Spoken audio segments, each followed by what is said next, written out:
is Emily. Hello, today I'm interviewing Harry Fielder about his new autobiography. I'd like to know how the idea for your book came about. It was after my wife died 2 years ago. She said to me before she died, write your story, tell the people about your life. And I said, it's not that important. She said, it is. So in 2 years, it took me 2 years, me and a guy called Clive Saunders, Yes. we wrote it.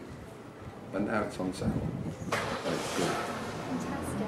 And so you've had such a varied, exciting career. When did it all start? When did you first start the extra work in film? I started the extra work in 1966, but I was with a band. I had my own band from 1958 to 1966. And I was in a pub in Chelsea and someone said, do you want a day's extra work? And I said, I don't know what that is. And he told me, and it was one day on The Saints with Roger Moore. And it wasn't even Roger Moore, it was his driving double. So I thought, oh, well, that's not very good, is it? But it was good, a great life. And you've got to work hard, because you've got to get up at 4 in the morning and drive to studio somewhere, or drive anywhere. And you don't get home, say, till 8 or 9 at night. So it's not like an office job, is it? No. No, not at all. And sometimes you didn't work, so you never got no dough. How did you find the work? Did you go to the jobs or did they come to you? A place called Central Casting. Yes. They would send you to work, and then I learnt in time have another agent as well, so that they give you work as well. And in the end, I ended up with about 4 agents, so that you was getting work all the time. But I kept a diary, and an agent would phone up and say, can you work Tuesday and Wednesday? And I'd write in the diary, Tuesday and Wednesday working. And then while I was at work, my wife would answer the phone, it'd be another agent, can Harry work on Friday and Saturday? So she'd look in the book, she'd say, yeah, you can work Friday and Saturday. And in the end, because I'd done a lot of years, directors would phone me up and ask, H, can you help us out? So I said, yeah. They called me H, didn't call me Harry. It's an old Cockney saying. Oh, I see. Yeah. See, if you're Emily, aren't you? Yes. So you would be E. Hello, right. E. Hello, E. I was going to ask you where the name came from. No, it's Cockney. Helen was H and Horace was H. And I spelt it, instead of putting H like that, I wrote it down like that. H, A-I-T-C-H. So that was it. Can you tell me, in your varied career, what was your biggest highlight? 40 Towers through to Star Wars, what would you say was your highlight? Working with Hitchcock on a film called Frenzy in 1971-72. And then one day after 2 weeks, he says to his assistant director, tell that man to get on the lorry and unload it. So he knew my name. He called me that man. You see? So you were that man. I was that man. And when I said, when I get up there with you, Mr. Hitchcock, that man will say hello. So that's great to work with him. Great. And what was he like? He was elderly, but he was in a wheelchair at that stage.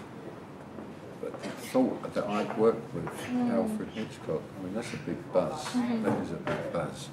Have you ever wanted to be more than an extra? Did you want to try and go for a lead role? No, because I did try once, and I went on an audition, and the director said, sit down, here's the script, and I went, it's like this book. So I'm looking for my bit, and I said, where's my bit, Gov? He said, that is it. I went, no, not that, I said, I can't do that. So he went, oh, he said, we need a plumber at the end of it who comes in with a line. I said, that'll do me, I'll do that, I'll do that.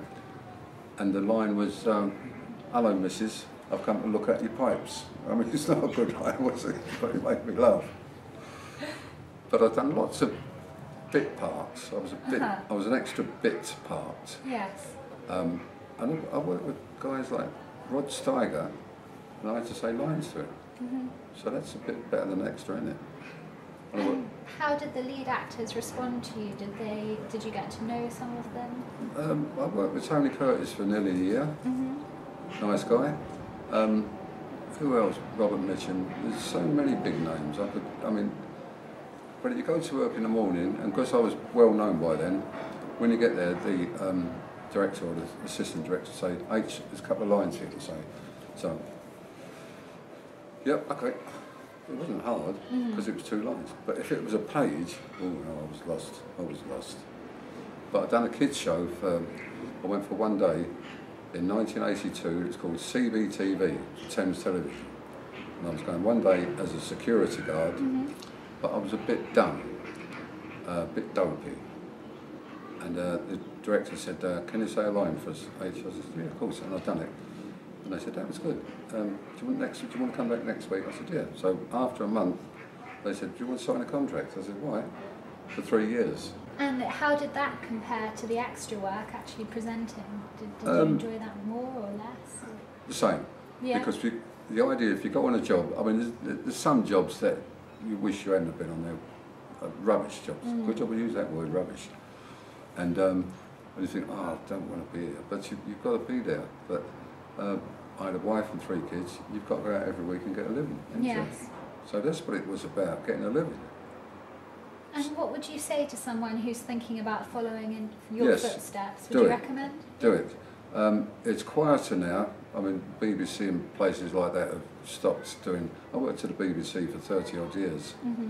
I worked on EastEnders for 15 years, once a week or once a fortnight. But it was a job to go to work, come home again. Yes. But join the union. In the book, I tell you how I did it. You need an agent and you need to be in the union for safety. I don't know what they get these days, kids. Might get 100 quid a day, right, for extra work. When I started, it was 3 quid a day. But that was good. You know, if you've done 5 days, you've got 15 quid. And wages was about 12 quid a week, and I was getting 15. But it's hard. If you're single, it's much easier because. Yes. But I had a wife and 3 kids, so you've got to go and get it. Were there moments when work wasn't coming in and you were thinking, what have I done? No, I never think that because your brain goes, I'm not working this week so far. So I used to have a van instead of a car, and people knew I had the van, and they said, H, can you move some chairs for me? Yeah, all right, 2 quid, 3 quid. But it was getting me wages for home. That's what you've got to think of, isn't it? And do you think you'd consider going back into the business? I think sell-by date might come in a bit somewhere. But I did go over to the Harry Potter studios, across, which is very near me where I live. And I spoke to someone and I said, because they're doing a Tom Cruise film there now, I said, if there's any scenes in a bar and you want an old boy sitting there with a pint of Guinness, I said, give me a shout, I can walk across the road to you.